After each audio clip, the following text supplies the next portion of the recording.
What's up? It looks like we are on. How you doing, Kassidy? Hi, bud. I'm good. How are you? I'm doing great, man. Thank you so much for just being here and agreeing to this fun little side hobby that I've discovered. I really appreciate you being here. It's gonna be a fun time. For sure. I'm really excited to be here. I'm excited to do it. I feel honored and humbled, and yeah, it's cool to be able to do it with somebody that kind of grew up around for a long period of my time in the cheer career. So yeah. Yeah, I'm very excited. So I'm gonna give like a brief, kind of breakdown. Anybody that doesn't know the one, the only Cassidy Neary. But if I miss anything, and of course, chime in and let me know, and then let everybody know what you do now. But to everybody out there, I want to introduce Cassidy Neary, who's been on SMOED for a multitude of years, a multitude of championships, NCAA and worlds, and everything in between. Also coached SMOED for a period of time, taking a I don't want to say time off, say hiatus, right? A little break. Yeah, no, for sure. But of course, please, fill us in, let everybody know, if there was anything I missed as far as if you were on any other teams other than SMOED, and then what you're doing right now. Fill us all in. Yeah. Yeah. So I think for some people that followed California All Stars in general, when SMOED was kind of in their early years, we had gone from junior co-ed at the time, right? So, I mean, this is a long time ago. It feels a long time for me. It's over a decade ago. But if you followed that timeline, we had gotten bought out by a different gym. It was CA. CA had bought over us. Went ahead and got junior co-ed going on the map, and then we became SMOED first year in 2011. So was on that team from 2011 all the way to 2015, and then aged out, did reckless, and then after that decided I couldn't do coaching and cheering any longer. It was just too much and it's too overwhelming, and I had to kind of pick and decide which role I wanted to do. So started coaching. My first year was assistant coaching, was in 2016, I guess you could say. I didn't help with SMOA too much that year.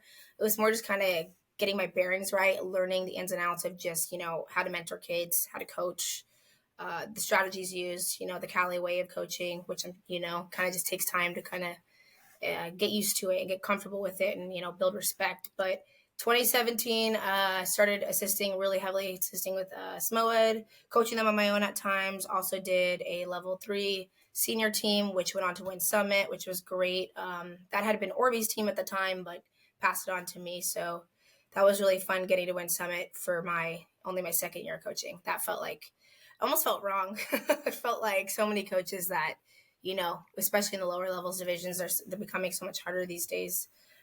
So that was pretty awesome going on and winning that. And then 2018, SMOED came back. I was like heavily coaching SMOED. I would even say, I think Eddie would probably agree. I was like head coaching with SMOED at that time. And then they won in 2018, which was great. And then 2019, I did one more year and then decided that I needed to kind of go back to school, get my education, spend enough time kind of learn doing the coaching thing, which I always wanted to give a try. And I felt proud of what I had accomplished at that time. I didn't have regrets leaving. I felt really proud of it. So ended up moving to Fresno. Now I'm about to graduate with my winemaking degree 4 years later. I feel it went by very fast, but it's in enology and viticulture, so winemaking. So I'm still here in Fresno doing that. I'm also a certified sommelier here as well. So I'm wine directing, sommeliering, bartending, going to school. So lots of fun stuff right now.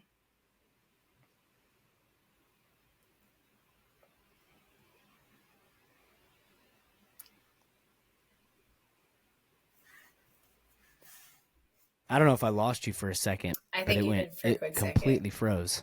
Can Where you did hear me it? okay, Cass? I can hear you good now. Okay. What's the last thing you heard? Well, it just started to cut out right as you talked about bartending. It just cut out for Oh me. yeah, I think hopefully the recording yeah. went okay. And if, sometimes that If happens, not, but no it's worries. Yeah. okay, cool. As long as I didn't cut you off. Did I cut you off? No. I just was saying, just bartending, wine stuff. Yeah, just getting it done. Right on. Like normal, human life stuff, Yeah, finding a job and profession. it's Right so on. weird. Yeah, leaving the Yeah, cheer you took us community. through the whole thing, and I'm gonna get to kind of your time on SMOED and all the Yeah, teams and all that stuff. We're gonna get to that a little bit later. And you took us all for the way sure. back to the Blades years. Oh Not yeah. not Oh there's yeah. not many people that remember Blades, baby. Yeah, dude. The one and only, Blades, Blades, Blades cheer. Yeah, and I didn't know you were cheering when it was Blades. But to Yeah. be fair, the only athlete that I vividly remember from the Blades years was what was that young man's name? He had blonde hair, it's like down to his shoulders. What was his name? Young man's name, blonde hair. Oh, He was a young kid. You know who I'm talking about? Matt Capo. There it is, Matt Matt Capo. Capo. Little There one it that is. was like doubling across the floor at like 10 years Yes. old. Yeah, Matt Yes, Capo. just like Dude, craziness. wild. Yeah, Yeah, that's crazy. that Yeah, is wild. I that's can't who. believe you That's who I remember remember. him. Yeah, that's a Yeah, trip. yeah, I remember him. That's a trip for sure. Okay, so taking us all the way back to Blades. Yeah. So my first question that I've been asking everybody is, when, where, and how did you hmm get your start in cheerleading? Yeah. For me, it was kind of a family thing at the time. So my siblings are about 7 years older than me. My sister and my brother are twins, 7 years older than me, and then I have two other brothers.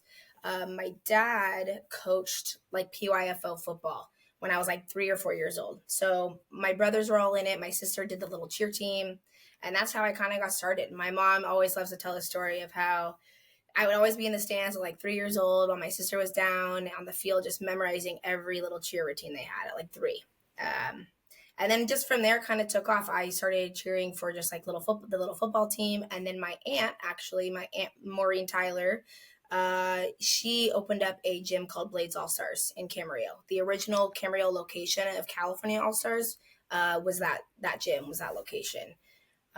First, it was the first all-star cheerleading gym at the time in Camarillo, not in Ventura County, because we also had like Club Cheer Twisters, which I don't know if you remember that with Kiara Nolan, where she started. Kiara. So that was literally down the street from me.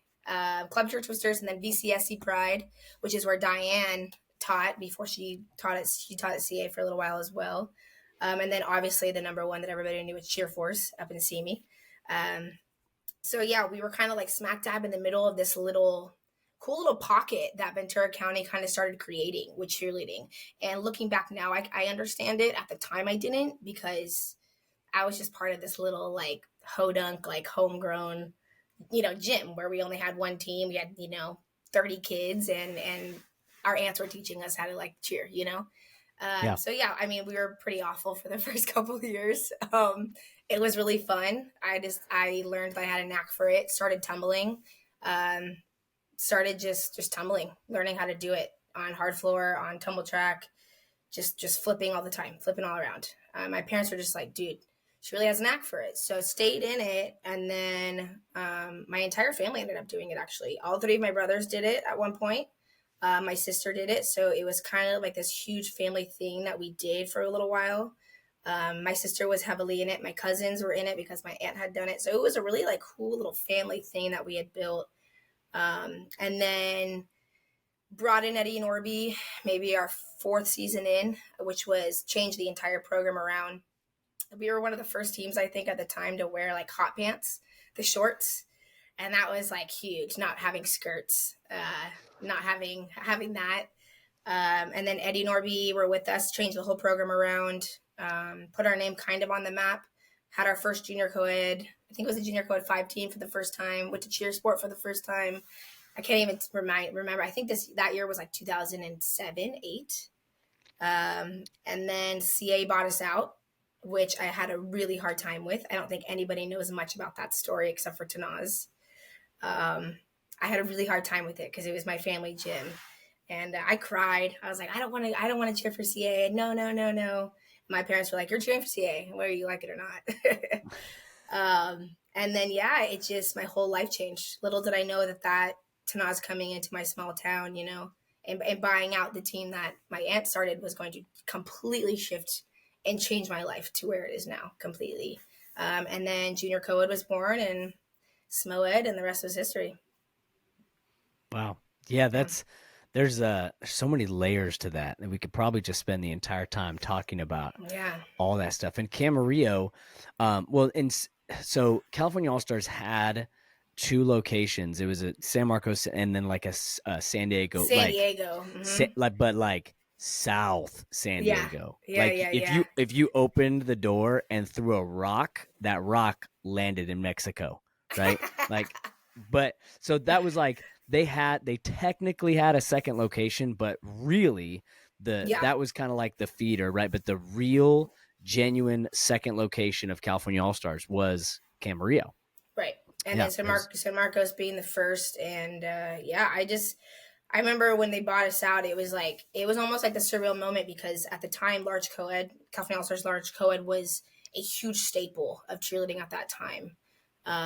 It was like the coolest pyramids going around. You're right. I will say the 2008 routine, that to this day, I still watch that routine. Like what that routine did, like for cheerleading to come and for the California All Stars like locations and where we are at today. I always say stems from that routine, like stems from that routine and stems from the kids that were on that routine because that was just after I saw that I was like, okay, I can get down with this program. Like it just changed my whole perception.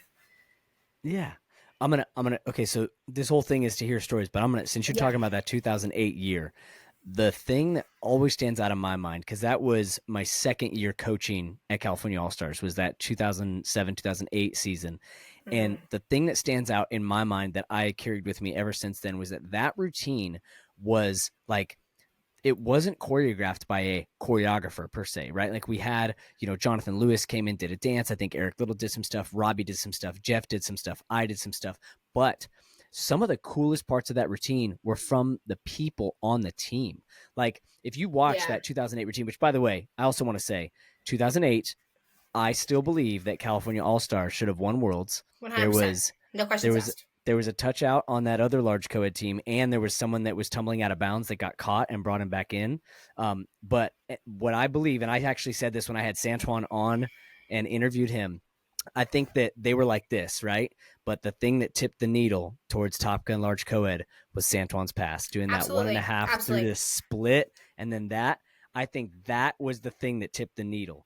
But the cool thing about that, even that like little whirlwind move. So Mm-hmm. Jeff Larkin, Cameron Bonton, Xavier Bonton were all messing around one day in the gym, and they were like playing like leapfrog and doing like like windmills and stuff on the ground.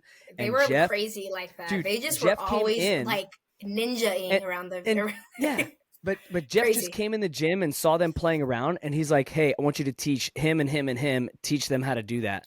And then like 20 minutes later, that's Yeah. our section is like those little. The jump section was my favorite to this day. My favorite jump section. I've never seen a jump section. The way the girls move through the legs, all of it. Like I just so freaking awesome. Even at the end when you all hit like your low V, T, high V, and everybody's like little motion ranged. Yep, That jump the section little to this day. starburst. The starburst, yeah, Yeah, that whole jump section like yeah. changed. Yeah, it's all literally all Oh, Santuan's fault. So I know, I know. how dare he? But man, we love him. We already had him on, Yeah, so he yeah, knows. yeah. We got No, nothing but love love for him. Santuan. Absolutely. Okay, so now I want to get into kind of your influences, and I want to know, I know you touched on the fact that it was your family gym, right? All Mhm. three of your brothers and all that. But outside of them, who has influenced your cheerleading career the most? Gosh, that's And it so doesn't have hard. to be one person. You can, Yeah. Um influential people. I always I like this question, but I also struggle with this question because I feel like in today's day and age that's become a different topic of like you look up to people that have the most followers and you look up to, what's available to you social media wise. Honestly, I could tell you probably the first cheerleader I ever really, really looked up to. And this might have been later in my career, just because at the time I didn't know much. Like I knew what was given to me, which was CA, right?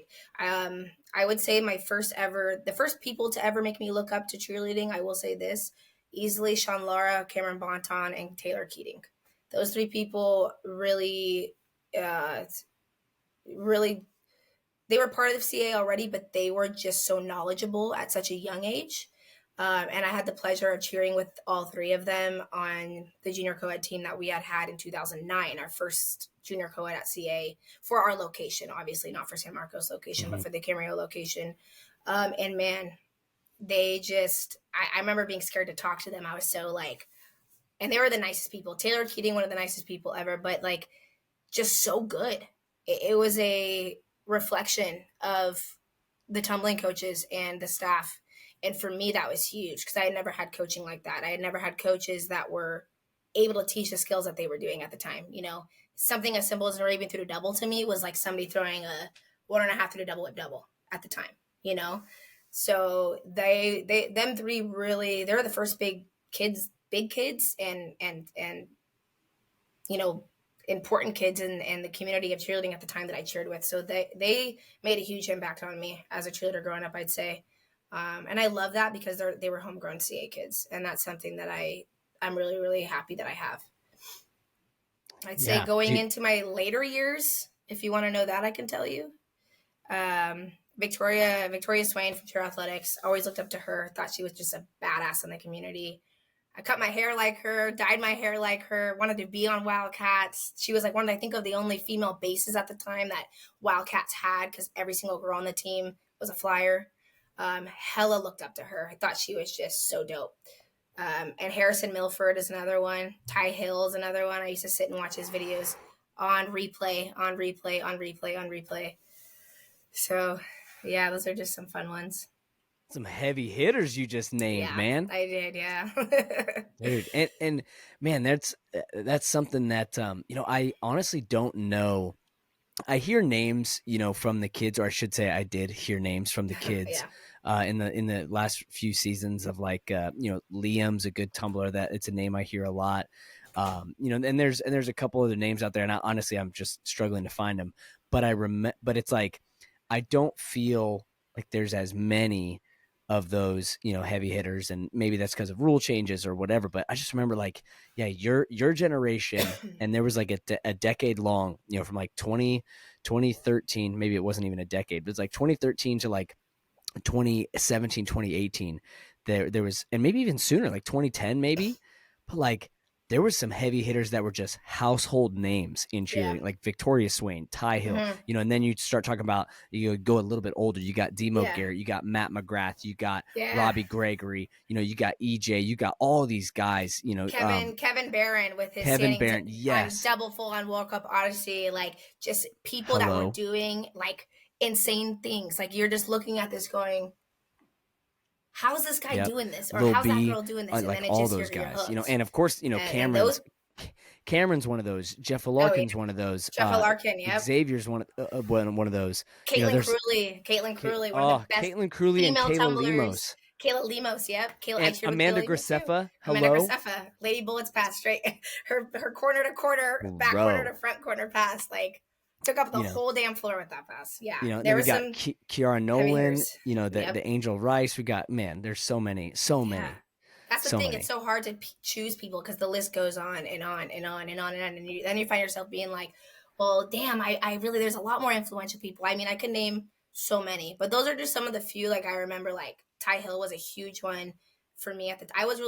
Cheer Athletics was probably one of my favorite gyms growing up because they just had so many great teams. Like Wildcats was like one of my favorite teams of all time, and I would just watch Ty Hill's like videos on repeat of him just like throwing rubies, which rudies that you don't see people throw no more, and like triple backs on hard floor, and I'm just like, how is this real? And he had like that, he was like doing stuff on dead mat with that neon shirt. You remember that neon shirt? And it was like the cut rolled in one. Yeah.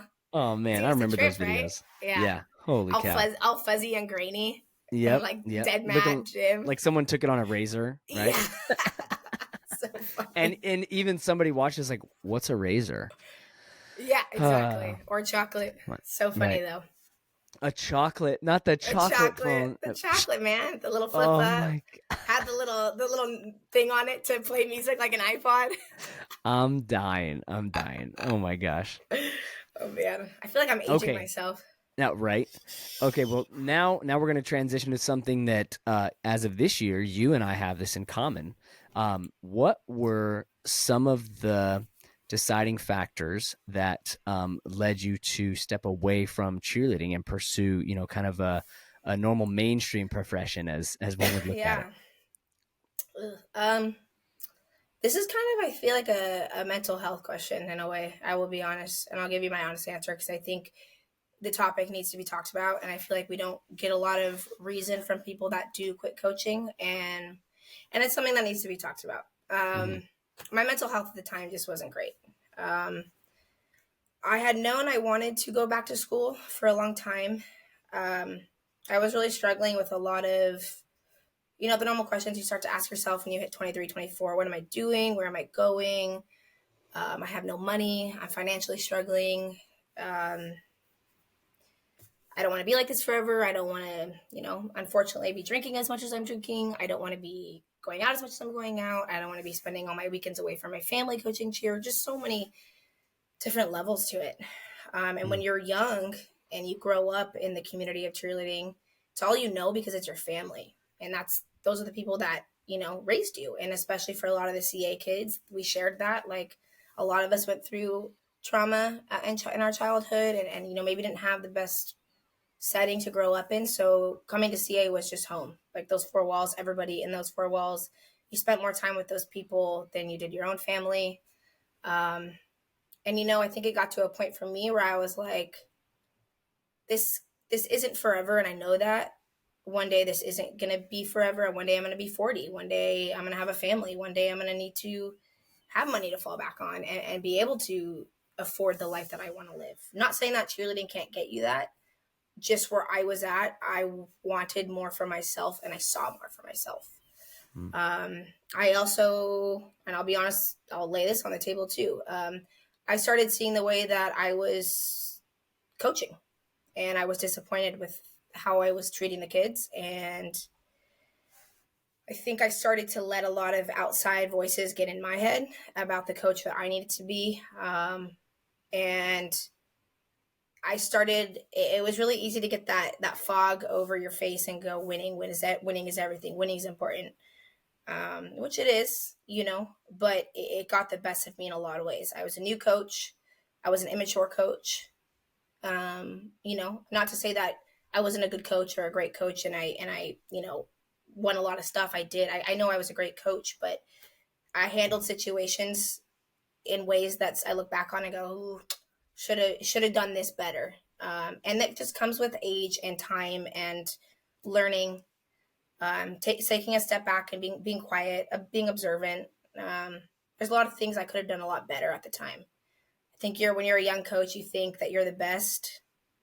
You think that your shit don't stink. You think that you're the new kid on the block and your kids are the best, and you're over dramatic. And rather than just being quiet, learning from the people around you. So I think there was a lot of factors. It's taken me a long time to, I think, I knew that at the time, but I struggled with accepting it at the time. So when I decided to leave, there was also somebody in my life that was kind of pushing me towards going back to school and moving. And she was a huge factor as to why I did it. And I'm grateful because it led me to where I'm at today. And I miss coaching every day. I really, really, really do. I think if I were to go back now, I'd have a completely, completely different mindset in it. But that's also because I'm older and I've been able to look back and dissect the things that worked for me and dissect the things that didn't. So yeah, there was a lot of reasons, and I think that even kids that are my age today, like that are coaching, I know they struggle with probably very similar things. The problem is it doesn't get talked about, and there's not a lot of help. I think that there's not a lot of opportunities to find help in it. You feel kind of trapped. You feel scared to ask for help. You feel scared to tell people how you're feeling, or being like, I'm feeling like this. I know I'm coaching in the wrong way. How can you help me rebalance or repattern? Every coach is stressed out. You don't want to put any other stress on top of somebody else. So sometimes it feels lonely and hard. So I think there was a lot of reasons, and it was nobody's fault. It was no reason like somebody did this or somebody did that. I absolutely loved what I did. Just for my personal health, I had to step away too. Well, first, I I want to say thank you for sharing and just being so transparent and honest. Of course, yeah. And something I definitely don't want to skip over and not say is, I've loved you for a long time. I've respected you for a long time, and I've been proud of you for a long time. But Thanks, hearing bro. what you just said, and hearing, your honesty, and just being so transparent, and being so young and so self-aware, it fills my heart with so much joy and pride for you, to have that self-awareness, and to have it be so. I mean, because you mentioned being 40, right? I am 40, and there are some of the things that you said that, they really really resonate with me. Not only things that I experienced as a young coach, but even things that I experienced as recently as last season, and there's a lot of that went into my decision as well, of, just it being a really lonely thing sometimes. And, there's also sometimes when you feel like you're right, but then when you're on your drive home, you're like, that was not right, and, Yeah. I'm so proud of you. I love you so much. Oh man, thank you. I love you I'm too. so happy that you, were able to see that, and see that for yourself, and really look out for yourself and protect yourself, and look out for others, and recognizing that, even though you are a great coach, that there are some things that, you were doing that you're not proud of as a coach. And that's like, Right. that's really what it's so much about. I mean, how often are we telling the kids, like, doing the right thing is also usually the hard thing, Hmm. and having that Yeah. discipline and accountability, that's just, it's remarkable, Cassidy.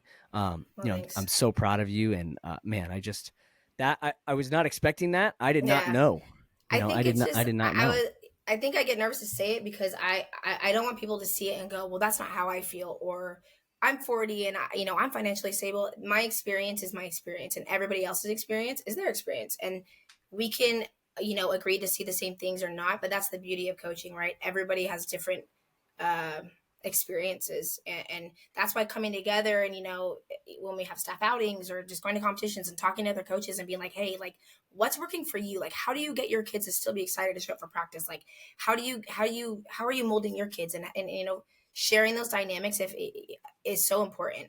And I get it. Like, you're sometimes like, I don't want to give away my coaching secrets as to why my kids listen and whatever. But it's really important that we start speaking about it, because so many coaches feel alone, and so many coaches probably feel in the dark, like, I'm struggling with this and I need the help. I want to be a better coach. Practice what you preach, right? We're teaching these kids every day to be their best selves, be their true selves, like, you know, be like courageous and respectful, and respecting each other as athletes, and respect, like, so many different things that we teach. And then we find ourselves sometimes like forgetting that we just said that 5 minutes ago to them, and then you're doing it. And it's just like, if we're going to practice, we got to practice what we preach to these kids too. It's so important, because a lot, like for me, Eddie and Orby were the people I looked up to. So if that was who they were for me, maybe I was that for some other kid.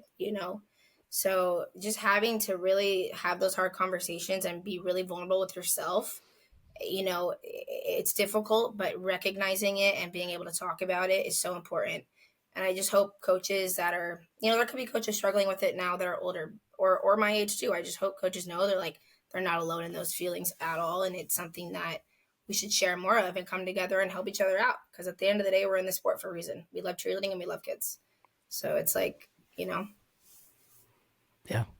man, yeah. you are so wise, and No, I'm no, no, no. quite honestly, I am very jealous of your level of wisdom at your age. Because there were so many things that I had to learn the hard way, and I was surrounded by people that were constantly trying to guide me and teach me and show me, but just my ego and my stubbornness and my hard head, I just, there's so many things that I didn't want to hear. I didn't want to grow until I unfortunately had to learn things the hard way, and just hearing your wisdom at your age, it's just like, man. And I promise you, I can tell you this, I wasn't coached by you, but I can tell you that just hearing your words, hearing the way that you're speaking, the way that you're carrying yourself, I can tell you with almost 100% certainty, you made a greater positive impact on everybody around you than a negative one. I can tell you that Thank right you. now. I know you Thank you. I did. I know you appreciate did. that. Yeah, of course. Thank you. Okay, so we're gonna shift. I definitely, Yeah. that story was, that share was definitely something I was unaware of. So thank you. Yeah, for sure. But I want to shift now. You said you missed coaching and you missed cheerleading. So now kind of Of tell me, course. what are some of the things? I know right now we're in like the thick of competition season. We just finished cheer sport. Yeah. NCAA's around the corner. Yeah. So I'm sure you got some FOMO that happens during these events, Totally. but God, it's the tell worst. me some of the things. Yeah. So tell me some of the things, like, what do you miss the most? Like, just things that pop up, like, man, I really miss that. Yeah. Honestly, I always come back to the same thing every time. I miss competing. I miss being on the floor and just having so much fun. When I think about it sometimes, like I'll be laying in bed, I'll just like be thinking about a performance and I'll get butterflies in my stomach and I'm like, oh gosh, like that was 3 years ago. Like, why am I getting butterflies? And then I'm like, damn, like, how did I do that? I'm like, now if I were to compete, I don't know if I'd still be so like in like just charging the floor and just so I guess confident. I really miss the feeling of just that adrenaline of competing and hitting a perfect routine and walking off and being like, like that satisfaction is huge. I really do miss that. I miss the camaraderie with my friends. I miss the kids I grew up cheering with. Now seeing them coach, like I miss when we would all come together. NCAA was my favorite because I feel like I saw more people at NCAA than I would Worlds for some reason. And anytime I'd see like Adrian Butler or just other coaches that I grew up, like even like Colleen when she was coaching for CA, like being like, oh my God, like how crazy is it now that we went from like cheering together to like where we're at. And I miss that camaraderie of just people that understand your craft and people that understand you. You're not surrounded by that on a day-to-day life, and that's hard, when something is a huge part of your life and you want to talk about it with people and they have no idea what you're talking about. That's hard, right? So that camaraderie of just having people that are in love with the same thing that I am and being able to share just like so much, and you say one thing and they're finishing the sentence for you, or you're talking about scores and they just get it and you're going back and forth. I miss that. I miss Yeah, nobody tells you when you get into the real world, like you're never gonna have people like that back in your life again that just can finish a sentence for you or understand what you're thinking before you say it. I think that's really special thing in the cheer world is we're very just like, no matter how competitive it is, it's just everybody understands the love, and that's huge. So I miss that part of it a lot too. Yeah. And something, that I feel like is so special about cheerleading is it is such a connected industry, right? Like you look at any other profession. Let's take, an engineer, right? Like there's not engineer conferences and competitions every other weekend or every weekend for, Yeah. 7 months out of the year where we're getting to see each other and talk and go back and forth and like talk ideas. But like for us, we have conferences and we have competitions and we have camps and we have clinics and we have all these things that interconnect us, and we get to work with so many different people in Yeah. so many different parts of the country and world, and then all of a sudden you remove us from that. You put us, we were just at, a Super Bowl party at my in-laws house, and, I'm the only one there that's a cheerleader. And of course somebody there's asking about something. And now I'm trying to explain it the way I would explain it to, like a kindergartner, Yeah. Right. and it's like, man, such an odd thing, because just like you said, it's like if I'm talking to a cheerleader, I'm like, yeah, man, they gave me a 0.6 in my quantity score, and I should have got a 0.4 or whatever, or vice versa. They gave me a 0.4 and I should have had a 0.6, right? And if Right. you're talking to a normal person, like, what are you talking about, dude? But any coach is like, oh, I hate when that happens, and then I had to go to Right. AccuScore, and AccuScore, wait in a yeah, huge it's line. They're like, I what's totally hear AccuScore? what you're saying, and yeah, I think I Yeah. haven't quite felt that effect yet, but I haven't been away from it that long, and I've also been to a couple Yeah, it's huge. competitions. Yeah, So I haven't been to a competition. God, I haven't even been up. I usually try to get up to Smowood like once a year, like before mhm. Worlds and like help. I haven't been able to even get up there in over 2 years. It's just it's yeah, I haven't been in so long. It's just been crazy. So I definitely miss all that. Yeah, you're still kind of in the thick of it in a little bit of a way, just because it's part of your life. It's not really any part of my life on a day to day anymore. So Right. you get used to your days like without it, but it's always like, damn, like I haven't been to the gym in 2 years. I haven't been to a competition in 2 years, 3 years, and then time flies and you're like, oh, I don't know anybody on the team anymore, or I barely know these coaches anymore, and it definitely changes your thought, and then you really miss it because you're like, oh wow, like there was a time where that was my entire life, and it shifts, but Yeah. it happens. Yep. Okay, so you mentioned how you usually get to SMOED, to help before World. So now I want to get into some of your time on Samoa. I want to get into some of your Yeah, favorites, right? Before we get into for your sure. favorites, you mentioned you were on it since the beginning. Junior Yeah. co-ed, people that don't know, Samoa started as a junior co-ed and was actually the last world champion junior co-ed to ever That's right. exist. I totally forgot about Was that the one. Yeah. California All Stars. And was it just junior co-ed? Did Yeah. you guys have a name? Was it just junior No, co-ed? it was just junior co-ed at the time. Just I junior don't think co-ed. we had. Okay. Yeah. I So never so got here's it. what I want Yeah. you to do. I want you to go through, and I just want to stick to SMOED. So after junior co-ed, Hmm. take me through every year you were on SMOED and tell me Hmm. something like what was, just give me one thing, one instance, one moment, one experience for each year that just kind of stands out. Like when you're like first year, oh, I remember this. Second year, Yeah. oh, I remember this. Like tell us something about that. Oh gosh, I gotta think back. Obviously 2012 was our first year, so humbling, humbling year, fun year, humbling. Didn't know how good we were, like stupid. Just went out, did it, always hit, always looked good. Didn't understand it, or I should say actually 2011 was Smoet's first year, but we had the white uniforms. That's when Becca Dormos was on the team, and we dropped like 4 cents on day 2 of Worlds. So that one was humbling for sure. But I was standing on the front right corner in the Jostens I dropped my arena. stunt. I dropped my stunt. Yeah, that shit never happened again though. Never happened Tanner again. Tanner dropped his Yeah, stunt twice. yeah, that's Twice. right. The Livermore group. Mm-hmm. That was a fun year. That was a Okay, so nightmare that for was you. our experience on 2011. So now That take was me to yeah. 2012. 2012. I should say 20. Yeah, I almost started 2012. Humbling, great experience, fun. Didn't know, like I said, didn't know how good we were. Just did what we were told, and we became very good at it. Um, yeah, excited, just passionate about the sport. Didn't think anything about winning. Didn't think anything about anything else around us. Just passionate. Think was it NCA that we won that year? I think we won at NCA, and then I think the first time we went out and I think once we like performed in front of a crowd, like a big crowd, and people had this craziness about us, we just were like looking around, like we didn't really get it. And then once Worlds hit, after it really like clicked with me, like the start of 2013. Like I didn't really get it, even after we won Worlds. So it was like we're good, yeah. But like once it became what it was, I would have never guessed it. No. When So and yeah, 2013, was that the first season of the YouTube show? yes, So you won NCA, you won Worlds, yeah, and then the YouTube started. yeah. So That let's was dive into that a little bit. yeah. I want to go through all the years, but like, how did Yeah. that come about, and what was that like when it first started, and you were like had cameras at every practice, or at least the weekend practices? Yeah. Yeah, so 2013 was obviously the second year. I mean, I personally at the beginning I liked it. I didn't mind it. And then I just started seeing the wheel spin and I didn't like it. I personally wasn't hugely obsessed with the show. There was a couple of us on the team that were just like, we don't care. Like we're here to just cheer. And for me, it was different. I'd already grown up in the gym, so for me, it didn't really make or break my experience with the program or make or break my experience on a team.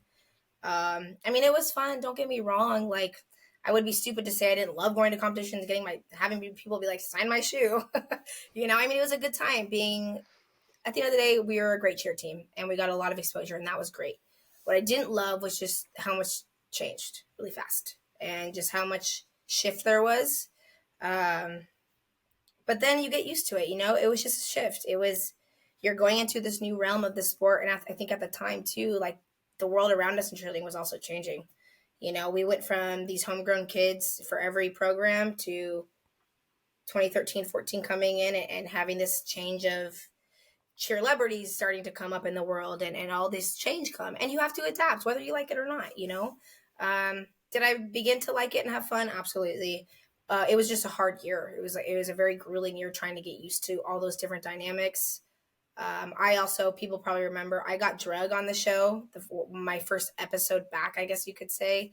I had taken a brief quit period because it was my senior year in high school. I was going through some stuff at home, family wise, and I just needed to take a break. So I did. and then didn't know if I was going to go back or not. Ended up going back. A girl got hurt. I took their spot, and then the cameras kind of shifted it to make it look like she's just coming back and taking somebody's spot. So there was a lot of hatred. I got bullied online for the first probably couple weeks, and that was something really new for me. Like seeing things posted about you that just aren't true, which we go through now every day, unfortunately. I wouldn't know anything about that. You never heard of that? No, everybody on Twitter loves me and the music that I make, and they never have anything negative to say. You know, especially last year's mix was so good. Oh, we're gonna get to that. I love you. No, yeah. So that was kind of crappy. The whole year was it was such an adaptation year, just getting adapted to being a great team, having cameras around. I think that year is when we had Gabby Butler come as well. So there was like these little things that were just like changing, and getting Gabby on the team was Gabby Butler coming to the team was a huge part of the program that really did change Smoot a lot as well. So, yeah, I'd say that one was hard. Transformative and hard. And I never knew that you were experiencing anything like that. I was aware of Gabby getting some, especially after, was it NCAA or was it Worlds that she had a bad bobble? Worlds. It was Worlds both days. And she got I remember this was 10 years ago. Isn't that crazy? And she just like, people were so mean, and it was I never knew you experienced that as well, you know, but I also don't kill me. We all did. I never saw the point. show, yeah, you know, and so I would never see the comments, and I've seen a few episodes now, but back then, you know, I was trying to do as many things as I could, so I just wasn't watching YouTube, right? And now here I am putting a show on YouTube, LOL. But I never knew you experienced it. I only knew that, you know, Gabby got all that for that. And I'm so sorry to hear that. It's such a bummer. No, it's okay. Honestly, I'm not the only one. Like, there were other kids, and I'm not going to name names because it's not my story to tell, but there were other kids that were getting shamed, you know, for things, body shaming and things. And for us, we didn't know that would ever happen. We were just like, this is going to be a fun thing for us to do, and there's going to be cameras around, and we're going to showcase our love of cheerleading. And there was a lot of shame. Like, Eddie got drugged through the mud. Orby got drugged through the mud. Like, they went home crying at night sometimes. Like, they came to practice, you know, upset sometimes, like, because people were like, they're too mean and all this. So it affected us as a unit a lot in just so many different ways. And everybody's experience is different than the next, you know. So my experience is my experience. Like I want to make that very clear. Like, throughout the process of talking to you, my experiences are mine alone. And, you know, some people could have had a great experience. I know Michaeletti had a fantastic experience. I know Robert, great experience, you know, but different for everybody. Yeah. 14 was my favorite year. 2014 was my favorite year for sure. And 14 was the start of the 3-peat, 4-peat, 3-peat. But which year was the first year of the 3-peat? Was it 14? We had no team had gone back to back yet in 20. Brandon Senior Black was obviously the head honcho. It's still the head honcho in the division. But they had lost in 20 because they beat us in 2011. And then I think it was in 2012 that team beat them with that really good tumbler on it. What was her name? People are going to watch this and like be screaming it at the computer. I forget the team. The team's not around anymore, but there was a small co-ed team in 2012 that beat them. Or no, 2011 that beat them. So we were going for our double peat in 2013, and that hadn't been done yet, and then we won, surprisingly, because we had two big bobbles. Brandon had fallen, and then we kind of had our hiccups. We had like 2 or 3 bobbles, so we thought Beatles were going to beat us. So winning was pretty cool. And then 14 going for the 3-peat, which was just incredible to even think that we could do that at the time. And we had a freaking awesome team. We had a lot of good kids, just a lot of like kids that just wanted to try really hard. And a lot of them were still kind of like more homegrown, but like not famous. Like they were just like coming down the street from a gym and not, you know, moving across, you know, the state or anything like that. So we got a lot of kids that were really hopeful and really excited to start learning how to be a great cheerleader. And that year was really fun. We had a lot of fun. We won everything. We were coached great. Everybody was just, we did it was kind of like, it reminded me of 2012 in that way. Just like something was given to us, we did it. So Yeah. that was a very fun year. I lived with Gabby Butler at the time and Debbie. We lived in like the little cheer house. That was awesome. So much fun. I enjoyed myself there a lot. Yeah, it was super fun. So much fun that year. And was that your last year? 15, No, baby, when the world hated 15. us. Uh, That uh. year was grueling. So yeah. Yeah. What Oh yeah. what stands out? What stands out from that year? God, we couldn't hit our routine. We had the best kids on the mat, and we could not hit a routine to save our life.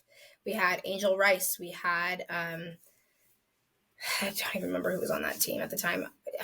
We had so many good. Oh, we had Marcy from SSX. We had 3 kids doing hand full whip full bounce back to doubles, standing passes. Like people don't get, like we had like I think 15 two to doubles, like almost whole team standing fulls. Like that team was so effing good, and we just could not. We were stress balls. We when it counted, we would freeze on the mat. I dropped my stunt that year. I struggled with my stunt that year. Yeah, we just really struggled. We were, I forget the word for it, but like when you go on the routine, you're really good, and you go on the floor and you just freeze and drop everything. Like that was us, and we just couldn't figure it out. And we fought a lot, and we didn't get along a lot of the time because we did as like kids, like outside the gym, but on the mat, like trying to regulate was hard just because we were so good. There were so many good voices in the room that nobody wanted to like listen because there was just a lot of good voices, a lot of great cheerleaders that just trying to find this balance of like you're from, because at the time too, like Marcy coming from SSX, that was a huge team at the time. So it wasn't like, oh, you're coming from a small team that doesn't know what they're doing. No, she knew what she was doing. She came in like, no, I know what I gotta do. You don't gotta tell me what to do. Yeah. And so for us, some of us kids, we're like, oh damn, she already knows what she has to do. So like there was pedestal pull, like it was just a lot of just different kids that were really freaking good. And that was kind of hard for me because I wasn't the best tumbler. Like I wasn't any, in my opinion, that year I felt like I gave the least, and that bothered me a lot. That year was the first year on Smoke. I went, damn, like I'm not that good. Like I don't know why I'm on this team. Like I don't match up to these kids throwing like bounce backs and kick doubles and full whip doubles, and I can give a beautiful whip full and up the front, and be a great base. And at the time, that like in my head wasn't good enough, but looking back now, like I was a phenomenal base, so I definitely had my position on the team where it needed to be. Mm-hmm. But yeah, that was a really, really, really grueling one. And then Kenny Feely came in like 2 weeks before Worlds and just helped us a lot, and taught us a lot. It was really, honestly, rather than the routine, taught us a lot of mental work. We did a lot of mental work, like sitting down, closing our eyes, just trying to get the mental going. I remember we went to Worlds. We were day one behind about we were on deck, and we just all looked at each other and we were like, we have no idea what is about to happen on this floor right now. And that was the scare. I've never felt like that doing a routine. Like we might go out and drop literally everything. And we just said, F it, let's go. Let's stick together and do it. And everybody hated us at the time. We got booed when we came on stage. People did not like us. People were rooting for Brandon because they were the underdog, of course. I mean, we had already won like 4 years in a row. They were over it. They were overhearing about Smoed. I get it. You always root for the underdog. I get that. And we went out, hit our day one, and we just were like, holy shit, we just hit our first routine ever. That Perfect. Was your first hit? Yep, ever. World's day one was your first hit of the season. At a competition, yes. Oh my Lord. That like that. I remember we all stood up and we were like looking around like, did we just hit? Like, I can't even tell you. It was the weirdest feeling. And then day two, same thing. We went out and hit. He was even fucking better. Sorry, it was even better than the first day. Yeah. And we knew we won because before we had gone, you know how it goes. People come back to you and are like, "Hey, so and so." They wouldn't say so and so fell, but they'd be like, "Just hit."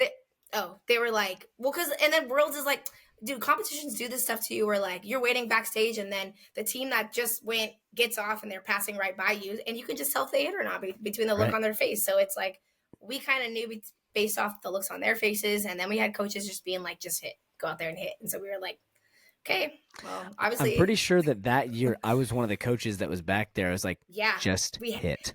we had like, it was Just like, hit. I remember Becca Dornbill's coming up to me and grabbing me and being like, "You're the only one I'm going to tell right now, but I need you to go out there and just hit this routine." And I was just like, Yep. okay, okay. Like, and we Yep. had so many of you guys back there. Just, you guys were like the reason why we did it. Like, we didn't feel have any support that year. It felt like, so having all of our CA coaches just being like, "We got you." Just, I remember just seeing all you guys, and then at the time we had Sexy Six, which was the all girl level 6 team, Right. and Can they we were wait?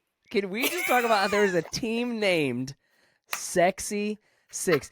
Imagine, oh just my god, imagine if there's a team put out right now, like, hey, in no the way, 2024-2025 season, we're no, welcoming the Sexy Six. no. You'd see somebody on Twitter like with USA stuff banned list or Oh some shit. my lord. Oh my lord. But anyway, we don't need to get distracted Yeah, there. But yeah, no, I remember that year, and they that was were yeah. But this is something that, and I know that there's a lot of gyms that are like this. It's not like, Cali's the only one, but I think that's one of my favorite things about the California All Stars is, like, even though we are spread, all across, we have four, I say we, like I'm still there, we're you're. spread I feel across like you still are four. I mean, I feel like I am too. still family. Um, I yeah. There's four gyms across California. There's a gym in Vegas and a gym in Arizona, right? So we don't get to see each other very often. Even Yeah, at Spirit Sports, right? There's not every team goes, yeah, and literally the only time we all get to see each other is usually NCA, and still not every team goes. But when we go to Worlds, every single Worlds team goes, and it is all hands on deck all from the hands on coaching deck. staff. Yeah, It's like, there are some teams, like, with Blue Crew, there's only 15 kids on the team. There were years, I think it was last year and the year before. It was actually the year right after COVID. Whatever year was right after COVID that we had, I think it was 2021, 20. right? That was God, yeah, the 2021. 2021 Worlds. So there's 15 kids on the team. There were 18 coaches watching them perform. And It's awesome. I cried. Yeah, I was crying because it's like, they have never felt that support. I know what that feels like because it happens every Worlds, it happens every NCAA. Yeah, But those kids, to see that level of support, like in the warm up room and backstage, and then watching them perform, and like the whole coach's box is right. full, and it's like, that's, again, it's one of my favorite. And I know Cali's not the only gym that does it, but I feel that's one of my like I'll be, favorite things about yeah, I Cali. feel like I'll be biased. I think Cali really does have that special over a lot of gyms. I will be honest. Like, Cali coaches are up at 6 a.m. at everybody's meet time, trying their best to get to everybody they can get to. Like, I remember in our group meet, like, people would be like, "Hey, like, I really need some support for, for S4 today, or for like any team, J3 or whatever. I really could use the support. I'm feeling down as a coach. I know the kids are kind of nervous. Can people just stop in?" And people would just be like, there. Like, everybody makes sure that they're touching at least one team a day, which is great, if not way more than that. And I will say Yeah. too, for as many locations as we have, like every single year that we did staff training, everybody was just like this. Like, one thing I loved that we did, and I'll never forget my last staff training. I think we brought Tanaz brought her pastor, and we Pastor sat there, Jeff. and yeah, and he was so awesome. And that's one thing I love about Cali too. Like, we really use God as a forefront, and that taught me so much about my faith and about, like, just my faith and reliance, and having people to rely on. Like, that's huge. And Cali has that. Win or lose, or good teams, okay teams, or the good kids, or the kids that are still struggling to, like, do great, whatever it might be. Like, we really do all show up for each other, try our best, and give 100%. And I love that about the program, and I love that about all the coaches. Yeah. It's really special. I learned all that from you guys, though, like you and Jeff and Tanaz and Eddie and Orby and all these old coaches that just, you guys, like, paved such a cool way for us to come in as, like, newer coaches. And you guys were always so loving and generous with your time, coming down on the weekends to visit us and things like that. Like, that goes such a long way when you grow up around it. You want to be it. Yeah, absolutely. And I 100%, that's what drew me to the program. As I was 26, 26 years old That's when I so joined crazy. Cali. That's And so wild. but that's what drew me into it, was that feeling of, connectedness and common ground and family and all that. And this is actually a perfect segue to the question that I've been waiting for since you agreed to do this. Yeah, of Um, course. Last year, there was, some music that got produced for a team in Georgia that caused some waves. Uh-huh. And Kassidy, I'm just curious, how did you find the strength to still be my friend, knowing that that music how did that happen? Because it was just, so how did you get through that and still, be able to look me in the eyes? Yeah, so be sitting here across from you. Oh man. Okay, so I'll tell you. I literally remember it. I remember the day. I was pretty mad. I remember the day. I was like, how dare he? I'm calling people. I'm calling my Kassidy. I'm like, what is wrong with you? Like, I'm on the phone. Like, I'm like dialing, bro. I'm like, like trying to, I'm like tweeting things, erasing it, tweeting things, erasing it. Like, I'm pissed. Oh So man. yeah, so I hear it and I'm like, I jaw drop. So whenever I listen to any cheer music that comes out with actual like music I really am invested in hearing, because I'll be honest, I don't listen to everybody's music. There's specific teams I like to listen to, whatever. I always listen to it in my car because I just want to get the full effect. So I get in the car, I'm driving to school, I think, or I'm driving somewhere. I put it on. And at the time, of course, last year we know that this team and SMOED are gunning for each other this past that. The person that coaches that team has never won worlds before. She's a fantastic coach. She's grinding. I can respect that. And so I'm listening to it, and then I just start hearing all these subtle things, and I'm like, what? And then I hear, my really good friend come in on the mix, and I'm like, no, he didn't. This guy. I think I paused it. I think I didn't even finish it. I just paused it, and I text him. I'm like, bro, like, okay, no, I think I called Eddie, and I was like, have you heard this mix? And he's like, yeah, it is what it is, like, blah, blah, blah, blah, blah. And I was like, oh, I'm so mad. I'm like, did you know, like, this was happening? Like, did you hear from Bode, or did Michael, like, hit you up? And he's like, no. And so I texted Michael, I'm like, dude, that was so effed up. You should have at least given us a warning. Like, and he didn't respond. Michael didn't respond to me at all. He didn't respond to me. I'm like, and then I sat there for a minute, and I was like, at the end of the day, like, Michael, he's grinding. He's doing music. Bode's grinding. He's doing music. I was upset. I think at the time, honestly, like, I think it wasn't like a more upset. I think I just was sad from you, because I was just like, I didn't get it. Like, I didn't get why you did it. And I was just like kind of sad. But then now I will say this year, I see how close you are with that program, and you do a lot of work for them. And there's some, you're close with that head coach, and I get it. We can all love teams, and we can all, like, for instance, medium co-ed. I'm always going to root for Black Ops to win because I love California All Stars. I will always do that. But I'd be a fool to sit here and be like, damn, Royalty is so, like, bomb. That team is great. I love watching that team. I could see them winning. Doesn't mean, so it's hard, because especially when you get out of the industry, when you're not like surrounded by it all the time, you do start to be like, oh, I can understand that routine was good, like that routine composition, like the choreo, like, you start to look at it like that. Am I always going to be a CA ride or die? Hell to the effing yes, of course I will.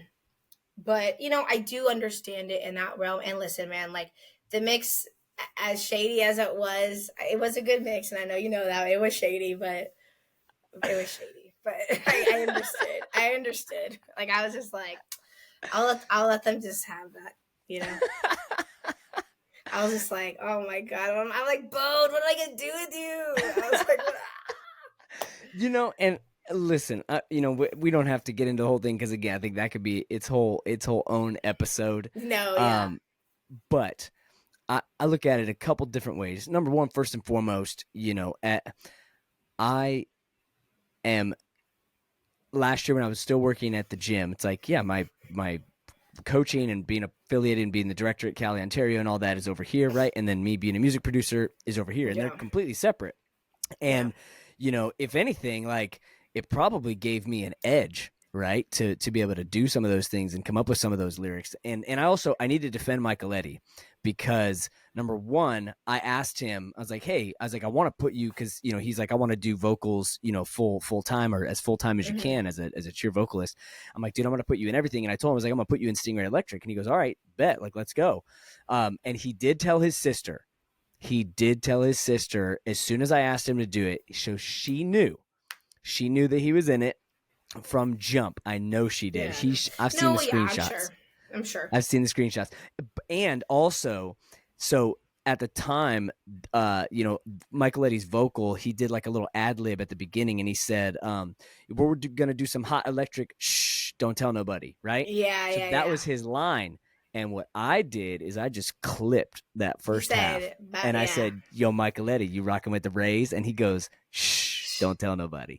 And it was just Oh my perfect. God. It was Yeah. so I know, perfect. like, And I was like, like jaw dropped. I was just like, I'm so mad. But it that was, was like pretty good. it, Like, I was like, how do it I was pretty feel right now? gangster. Because, It was pretty yeah, gangster. It was it pretty was, gangster.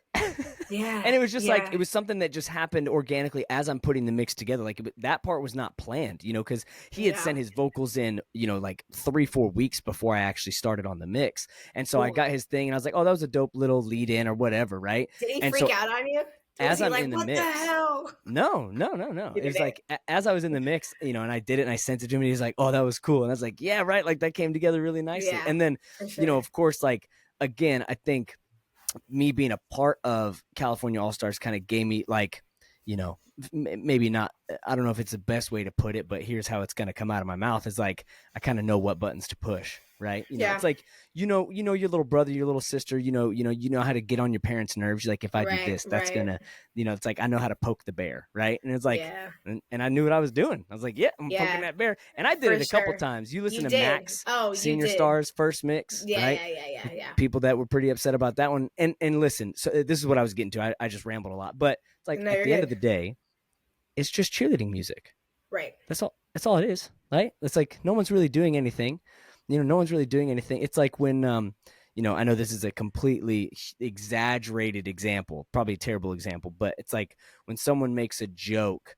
I'm not even gonna do it. I don't even want to put it. I don't want a video, a clip, but like if someone does something terrible, right? A terrible Yeah. act, any Yeah. terrible act, and then a comedian makes a joke about that Out of act, it. and Uh-huh. people are mad at the comedian. And like he just said words. All the Right. comedian did was said words, but you're mad at this dude, right? But over here was the bad thing that happened. It's like that's all I did. Is like I just pushed some buttons on a keyboard. It's like I Yeah. dropped some beats and I said some words, and people are super upset. It's like it's just words. See, I don't even What think I what knew. what was the Did expression our parents taught us? did you get a lot of flack for it? Did you get a lot of flack for it? Not from anybody that matters, right? Like everybody Yeah, I that guess so. matters was fine. And there Yeah. were some people there were some people who took a long time to get over it. And there's some people that still haven't gotten Yeah. over it. But at the end of the day, it's like that's not on me. That's not on me because one, I didn't do anything wrong, so I'm not sorry.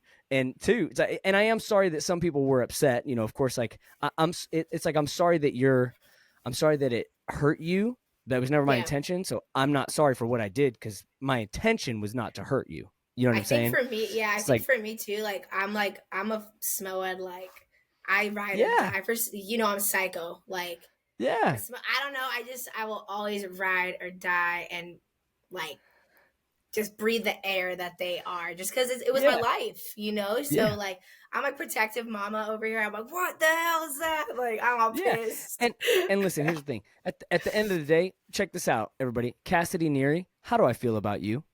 You love me, I think. That's right. And you know that. And you know that in Yeah, your of course. bones. You Yeah, know what I'm for saying? sure. So it's like whatever was said in a cheerleading mix, it does not change how I feel Right. about you. And And that's I why think it's like, that's another thing, like out of the industry, like I'm not in the industry.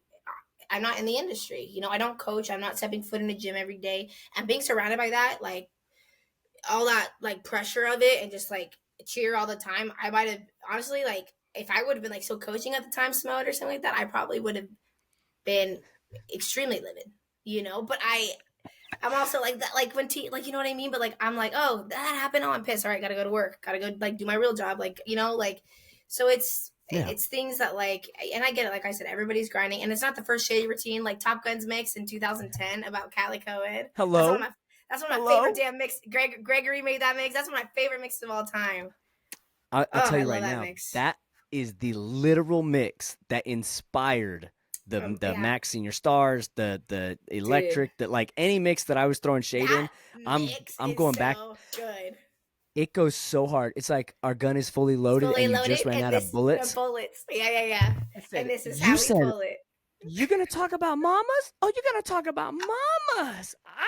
I will never forget how I Oh my felt. God. I will never forget how I felt And because it I was goes still like, coaching, oh yeah, that and makes it you know so what? Just good. it was like, but that mix is fire, and it holds up still to this day. That mix is fire. That makes us fire. And Yeah. what was their stunt song? Their stunt song was Bulletproof. It, I'm this time, bulletproof. baby, I'll be I'll be yeah. It bulletproof, was proof, proof. Yeah, yeah. And then he goes, so it's a scotch on your fingers on the trigger. I had to pull it with your name on it. click Click, click click. click. Yeah, yeah, It yeah, was yeah. that So mix good. is Yeah, the mix so is good. good. It's so Yeah. good. So It's like like I get it. It and it also happens. happened with Brandon and Smoed went back and It forth back did. in the day. It was like No, it did. the It did. It did. 100% pure Florida, Pure born and Florida. raised. Oh, I Yeah, was so but mad at that. but then like the next year there was something from like in Smoed's mix about Yeah. that. It was like it was back and forth and back and forth. And so, from where I was sitting, from this little chair right here in my studio, Yeah. it's like we're about to do that back and forth. And like and Right. here we are. I get it. And here we are, you know? Yeah, and I think for me too, like electric. Okay, so Stingray Electric used to be one of my favorite teams of all time What you before mean they used entered. to? Well, I mean, I still like them as a team. I think they're a great team. I was a huge fan of Old Electric prior to. Okay, me and Paige used to text back and forth about. She would like send me like, hey, what do you think about this? Like when she was on, like this was way before. This was like years ago, Yeah. and I would always just talk about Electric, and I'd always like, oh God, I'm so into this routine, like rooting for you, and then I'll never forget the text she sent me the day that it came out that Smoda was entering the division. She goes, guess I can't send you any more videos. I was like, you really can't. Oh man. But honestly, I love Paige. I text her still to this day. I'm always like, your kids look great. Keep it going. Like, I think of the day, it's camaraderie and it's competitive. And, we want to see Yeah. the kids. You put a tweet out the other day that I really liked. You're like, if we're rooting for another person's fail, like you saw a kid get really excited. I think you posted that you saw a kid get excited when a team fell and it bothered Yeah. you. And I was like, yeah, like Ugh. when I was young and immature, I used to like that too. But it's like you want to grind, you want to fight it out, you want to see who's the best. So we should Yep. be rooting for everybody works just as hard as the next person. We should be rooting for Yeah. every team to look great and it be like a fair fight. And that's such a hard thing to say in this industry. It is. It's still hard for me to even say because I'm like, Yeah. seeing everybody do well is a part of the sport. So Yeah, and I mean honestly, like that it I don't want to get into that because that made me so sad because I saw it and to one of the worst part about it is it was somebody that I used to coach and that's a like it bummer. it like it just gave me such a like a it made, I felt like a failure. I felt like a failure watching someone celebrate someone else's mistake and it's like That's not on you it's though. like That's not on you. It's I not. have some responsibility there. But Mm. we're getting off topic here, okay? We're getting off Yeah. topic. But I get what you mean. I get what you mean. Yeah. Yeah. Yeah.